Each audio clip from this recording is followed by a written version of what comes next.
আসসালামু আলাইকুম। আশা করি সকলে ভালো আছেন। আলহামদুলিল্লাহ, আল্লাহর রহমতে আমিও বেশ ভালো আছি।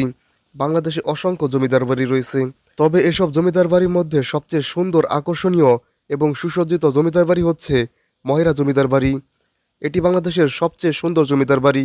এই জমিদার বাড়িটি বর্তমানে বাংলাদেশ পুলিশ এটি নিয়ন্ত্রণ করে থাকে। এর পাশে রয়েছে পুলিশ ট্রেনিং সেন্টার। এখানে কিন্তু পুলিশের অনেক ট্রেনিংও হয়ে থাকে। অর্থাৎ দেখতে পাচ্ছেন অনেক বেশি পুলিশ। এ রাজবাড়ির সব জায়গাতেই আপনি পুলিশ দেখতে পাবেন। সব জায়গায় পুলিশ নিরাপত্তা দিয়ে রেখেছে। আপনি যখন ঢুকবেন তখনই আপনি শুরুতে দেখবেন এই বিশাল দিঘিটি, অর্থাৎ বিশাল পুকুর। আর এই জমিদার বাড়িগুলোতে ঢুকলেই আপনি কিন্তু এই দ্বারগুলো দেখতে পাবেন এবং এই দ্বারের উপর সিংহ রয়েছে। সেই জন্য এগুলোকে সিংহদ্বারও বলা হয়ে থাকে। আর এই জমিদার বাড়ির ভিতরে দালানগুলো এত সুন্দর যা বলার বাহিরে। বাংলাদেশে এই জমিদার বাড়িতে বাংলাদেশি যত সিনেমার শুটিং হয়েছে তা আর কোনো জমিদার বাড়িতে শুটিং হয়নি। ইভেন কি অন্য কোনো জায়গাতেই হয়তোবা হয়নি। কারণ এই জমিদার বাড়িতে শাকিব খানেরই অন্ততপক্ষে 20টির অধিক সিনেমা শুটিং হয়েছে। সর্বশেষ গোলই সিনেমা, সেটিও কিন্তু এখানে শুটিং হয়েছে। শাকিব খানের সিনেমা ছাড়াও এই জমিদার বাড়িতে অনেক অনেক সিনেমার শুটিং হয়েছে। কত কত সিনেমার শুটিং হয়েছে তা বলা মুশকিল। আপনি আগেকার সিনেমায় এই জমিদার বাড়িটি দেখলে আর এখনকার জমিদার বাড়ি দেখলে হয়তোবা নাও চিনতে পারেন, কারণ এটি কিন্তু রং করা হয়েছে। বর্তমানে এই জমিদার বাড়িটিকে ব্যাপক মেরামত করা হয়েছে, যার ফলে অনেকে হয়তোবা নাও চিনতে পারেন, কারণ রঙও কিন্তু চেঞ্জ করা হয়েছে। বাংলাদেশে মহেরা জমিদার বাড়ির চেয়েও অনেক বড় বড় জমিদার বাড়ি আছে, কিন্তু সেগুলো এত বেশি আকর্ষণীয় নয়।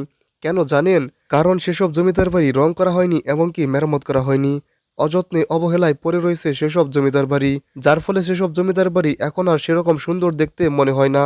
এ জমিদার বাড়িটি এতটা সুন্দর যে আপনি এটিকে পছন্দ করতে বাধ্য হবেন।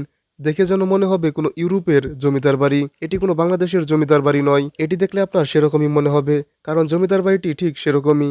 এখানে অনেক ধরনের কাজ করা হয়েছে। আমি এর আগে অনেকদিন আগে এসেছিলাম এই জমিদার বাড়িটিতে। আমি এর আগে এই জমিদার বাড়িটিতে যখন আসি তখন এত বেশি কাজ করা আমি দেখিনি। এখন অনেক বেশি কাজ করা হয়েছে। এবার আপনাদের এই জমিদার বাড়ি সম্পর্কে কিছু তথ্য দিয়ে আসি। মহেরা জমিদার বাড়ি হচ্ছে বাংলাদেশের টাঙ্গাইল জেলার মির্জাপুর জেলায় অবস্থিত একটি ঐতিহাসিক স্থাপনার মধ্যে অন্যতম একটি স্থাপনা।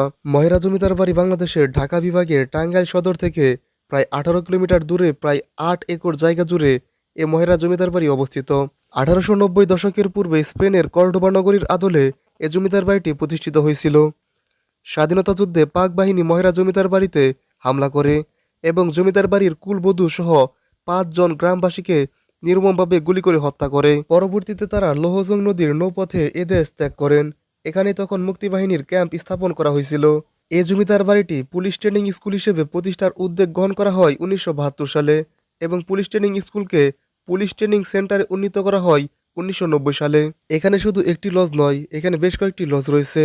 তার মধ্যে চৌধুরী লজ, মহারাজা লজ, আনন্দ লজ, কালীচরণ লজ সহ আরও বেশ কয়েকটি বিল্ডিং রয়েছে এখানে। এই জমিদার বাড়ির সামনে প্রবেশ পথের আগে রয়েছে বিশাখা নামক এক বিশাল দিঘি এবং বাড়িতে প্রবেশের জন্য রয়েছে 2টি সুরম্য গেট।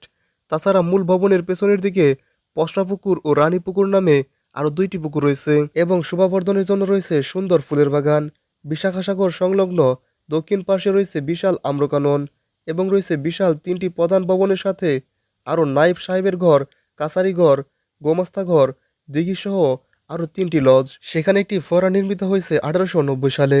এছাড়াও এই মহেরা জমিদার বাড়িতে বর্তমানে ছোটোখাটো একটি চিড়িয়াখানা তৈরি করা হয়েছে। তাছাড়া একটি পার্কের মতো তৈরি করা হয়েছে। দেখতেই পাচ্ছেন এই স্থানগুলো। বর্তমানে এটি দেখতে সম্পূর্ণ পার্কের মতোই। এই পিছনের অংশটুকু আমরা যখন আগে এসেছিলাম তখন কিন্তু এমনটা দেখিনি, শুধু পুকুরে দেখেছিলাম। এমনকি পুকুরটা এত সুন্দর ছিল না।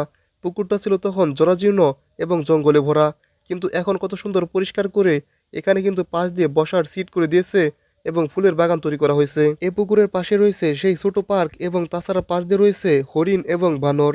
এগুলো দেখে আপনাদের বেশ ভালো লাগবে। তাছাড়া তো বলেছিলাম এখান থেকে কিন্তু আরও ছোট ছোট কিন্তু রাজবাড়ি রয়েছে। অর্থাৎ দেখতেই পাচ্ছেন এই বড় বড় রাজবাড়ির পাশে কিন্তু আরও ছোট ছোট কাছারি ঘর, আরও কী কী যেন ঘর বলে এগুলোকে। সত্যি বলতে এই জমিদার বাড়িটিতে এতগুলো ঘর আছে বা রাজবাড়ি আছে যেগুলো আসলে নাম জানা আসলে আমার পক্ষে সম্ভব হয়নি, বা এখানে আমি দেখলেও পরে ভুলে গেছি, সেই জন্য বলতে পারছি না। তো সেই জন্য কিন্তু আমি আন্তরিকভাবে দুঃখিত। তো দেখতেই পাচ্ছেন চারদিকে যেদিকে তাকাবেন সেদিকে কিন্তু ছোটোখাটো কিন্তু বিল্ডিং কিন্তু আছেই। এই জমিদার বাড়ির পাশে একটি বর্তমানে জাদুঘরও তৈরি করা হয়েছে।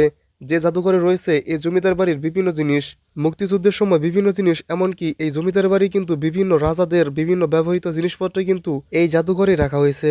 তবে আজকে কিন্তু এই জাদুঘরটি বন্ধ ছিল, সেজন্য আমি ঢুকতে পারিনি। আমি অনেক চেষ্টা করেছিলাম কিন্তু ঢুকতে পারিনি।